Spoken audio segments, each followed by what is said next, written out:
Po srečanju na visoki ravni med sirskim zunanjim ministrom Asadom al-Šajbanijem in izraelskim šefom Mossada Romanom Goldmanom sta se Sirija in Izrael domnevno dogovorila o vzpostavitvi skupnega sirskega, turškega in izraelskega varnostnega mehanizma za preprečevanje konfliktov.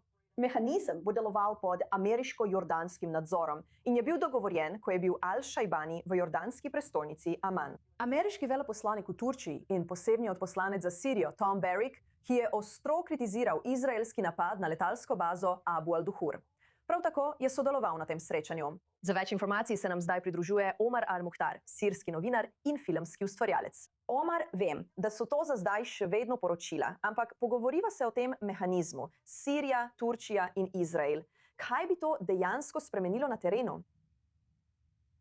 Hvala, da ste me povabili. Pravzaprav vse je odvisno od sprejetja takšnega mehanizma strani Izraela, saj je Sirija v preteklosti večkrat ponudila Izraelu, da se drži sporazuma iz leta 1974 ali vsaj njegove prenovljene različice in da se bo Sirija tega držala. Izraelu so rekli isto, toda izraelski voditelji so se v tem trenutku izogibali takšnemu sporazumu, ker med državama še vedno ni zaupanja. Na žalost so izraelski napadi prav tako ogrozili kakršnekoli prihodnje pogovore o miru ali karkoli, kar bi lahko izhajalo iz takšnega sporazuma. Ker je Sirija s tem sporazumom v resnici želela, da se Izrael ne vmešava v sirske zadeve in da si pridobi nekaj časa. Tako bi se lahko zgradilo zaupanje med državama, da bi lahko naredili naslednji korak in začeli govoriti o trajnem miru med državama. Žal se mi zdi, da imajo izraelski voditelji svoje lastne kalkulacije, ko gre za Sirijo, in se že dolgo izogibajo takšnemu koraku, že 2 leti. No, obstaja veliko skrbi. Pravite, da gre za zaupanje na obeh straneh. Trenutno je Izrael zaskrbljen zaradi tega turškega vpliva. Torej, ko gre za kakršenkoli mehanizem za preprečevanje konfliktov, ali lahko Sirija dejansko obljubi, da turške sile ali orožje ne bodo nameščeni blizu Izraela ali predstavljali grožnje? No, najprej povejmo takole. Sirija in Turčija si delita mejno črto, 1000 km dolgo mejo, in Turčija predstavlja strateškega zaveznika za Sirijo, strateško globino. To je naša kopenska vrata v Evropo. In Sirija se ne more izogibati temu, da bi imela najboljše možne odnose s Turčijo. Turčija že 14 let podpira Sirijo, sirsko revolucijo. Zagotovila je sirskim beguncem varno zatočišče, gostila več kot 5 milijonov Sircev v zadnjih 14 letih, ko je Asadov režim bombardiral sirska mesta in kraje.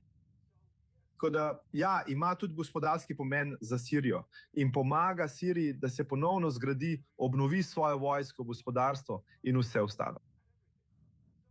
Tako da zunanja politika Sirije je določena z nacionalnimi interesi Sirije, ne pa z izraelskimi strahovi.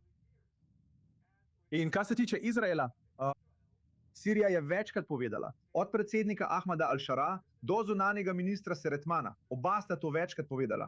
Dovolite pogajanja, naj diplomacija poteka naprej. Sedimo za pogajalsko mizo, naslovimo vašo varnostno skrb in z veseljem jo bomo obravnavali ter postavili na preizkus. To je uradno stališče Sirije do Izraela. Ampak ta izmenjava ostrih izjav med Turčijo in Izraelom, Sirija s tem nima nič. S tem pravzaprav nima. Ni zainteresirana iti v vojno z Izraelom. Ni zainteresirana, da bi njena zemlja in ozemlje postala baza za kogarkoli, od kjerkoli, da bi šel in predstavljal grožnjo njenim sosedom. To je uradno stališče Sirije. In Sirija to govori že zadnji 2 leti. In žal se mi zdi, da imajo izraelski voditelji na to temo še vedno kaj drugega zapovedati. Ampak za Sirijo, kot pravim in vedno poudarjam, se ne more izogniti temu odnosu s Turčijo. Turčija je strateški zaveznik za Sirijo. Ta odnos bo ostal, nima nobene zveze z Izraelom. Če ima Izrael v tem trenutku kakršnokoli varnostno skrb, vse, kar morajo storiti, je, da sedejo za mizo s sirskimi delegacijami in te skrbi naslovijo neposredno, vzpostavijo mehanizem za deeskalacijo, ki bo deloval na obeh straneh meje. Tako bo suverenost Sirije zaščitena, varnost in zaščita Izraela pa zagotovljena. Nihče s tem nima težav. Ne sirski uradniki, ne jaz Celo Turki se pravzaprav nikoli ne vmešavajo v Sirijo in ne rečejo, hej, ne nadaljujte in ne podpisujte sporazuma z Izraelom. Pravzaprav je Turčija tista, ki svetuje sirskim uradnikom, naj imajo najboljše odnose z Izraelom in naj to odpravijo. Kaj mislite s tem, da je Tu? Turčija bila tista, ki je Siriji svetovala, naj ima dobre odnose z Izraelom? Kaj še lahko poveste? Preprosto je tako, da je Sirija trenutno v situaciji, ko ne more in ne bo mogla iti v vojno z nikomer. Ne zdaj, ne v prihodnosti. To sem povedal že prej za Night 24 News in to še vedno ponavljam. Nova sirska doktrina je trenutno taka. Brez težav z našimi sosedi. Ne želimo si težav, ne želimo si vojn. Vedno poskušajte vsako vprašanje reševati z diplomacijo.